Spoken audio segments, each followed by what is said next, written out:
L'expérience d'un pilote se traduit toujours par l'utilisation de gestes précis, que ce soit au niveau du pilotage comme au niveau de la gestion des systèmes de bord.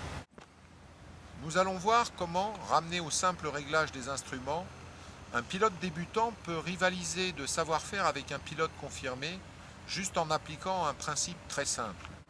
Parmi les nombreux instruments qui nécessitent d'être réglés avant ou pendant le vol, on trouve notamment l'altimètre et le directionnel. Selon le niveau d'équipement de l'avion, nous trouvons ensuite éventuellement un indicateur VOR, des boîtiers audio et nav, ainsi qu'un récepteur GPS. Observons maintenant la réaction de chacun des instruments à une rotation de leur molette de réglage. Si nous nous consacrons tout d'abord à l'altimètre, nous voyons qu'une rotation de la molette dans le stand des aiguilles d'une montre fait diminuer la valeur de l'altitude indiquée. C'est normal puisque ici le disque qui comporte la pression de référence tourne dans le sens des aiguilles d'une montre, donc dans le sens de rotation de la molette. Si on s'intéresse maintenant au directionnel, une rotation aussi dans le sens des aiguilles d'une montre provoque là aussi une diminution de la valeur indiquée face à l'index. Il en est exactement de même pour le récepteur VOR. Ici, la couronne mobile, si on tourne dans le sens des aiguilles d'une montre, nous constatons également une diminution de la valeur affichée face à l'index.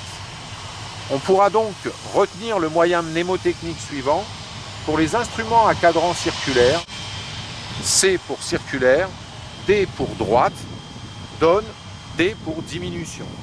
On appelle ce moyen mnémotechnique le CDD. On pourra donc au final se rappeler du moyen mnémotechnique du CDD pour les cadrans circulaires. C comme circulaire, rotation vers la droite provoque une diminution. Par contre, ce n'est pas la même chose pour les cadrans rectangulaires. Ici, sur les cadrans rectangulaires, une rotation de la molette de réglage provoque soit une augmentation de l'intensité sonore, soit une augmentation de la fréquence affichée. Il en est de même pour le GPS, puisqu'une rotation de la molette provoque soit un changement de luminosité, soit alors, ici, un changement des caractères alphanumériques qui sont affichés, et une rotation vers la droite provoque une augmentation. Les transpondeurs classiques n'échappent pas à la règle, puisque ici, on voit très bien qu'une rotation vers la droite provoque une augmentation aussi de la fréquence affichée, même s'il fonctionne en boucle de 0 à 7.